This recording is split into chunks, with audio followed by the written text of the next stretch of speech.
مجھے افسوس ہوتا ہے ان لوگوں پہ بھی جو نبی پاک صلی اللہ علیہ وسلم کا عشق کا دعویٰ کرتے ہیں اور لوگوں کو کہتے ہیں ہمیں سال کے بعد بھینس کا ایک نذرانہ دے دیا کرو، ہم جانے اور نمازیں جانے۔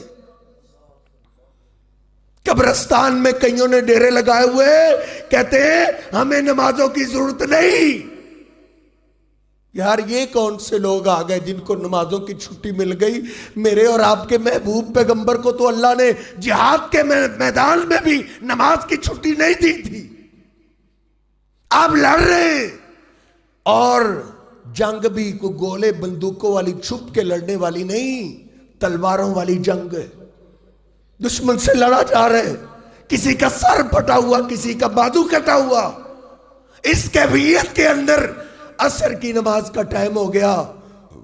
صحابہ نے عرض کی اللہ کے رسول اگر ہم نے اس انداز سے نماز شروع کر دی نا تو دشمن اچانک سب پہ حملہ کر دے گا، ایک کو بھی نہیں چھوڑے گا۔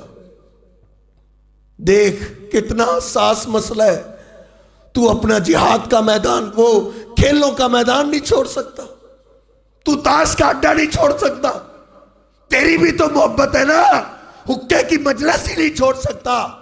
نبی علیہ السلام کی آنکھوں میں آنسو آ گئے۔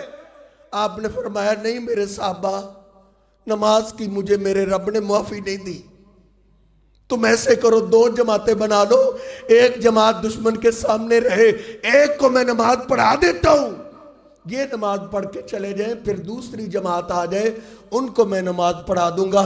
اس انداز سے طریقہ بدل لو، لیکن جہاد کے میدان میں تلواروں کے سائے کے نیچے بھی مجھے نماز کی معافی نہیں ملی۔ نبی پاک صلی اللہ علیہ وسلم نے تو ساری زندگی اس انداز سے نمازوں کی پابندی کی، اور میری اور آپ کی کیا کیفیت؟ اس لیے میرے محترم بھائیوں، تو میں عرض کر رہا تھا وہ درخت بھی اس بات کو جانتے ہیں کہ ہمیں آرڈر دینے والا کون ہے۔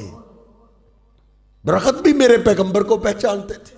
درخت کیا، اللہ کی قسم ایک ایک پتھر بھی نبی پاک صلی اللہ علیہ وسلم کے اس مقام کو جانتا ہے۔ جب آپ پتھر کے پاس سے گزرتے ہیں تو پتھر کو بھی پتا ہوتا ہے میرے پاس سے کون گزرے۔ مسلم شریف میں نبی علیہ السلام فرماتے انی لعارف حجرا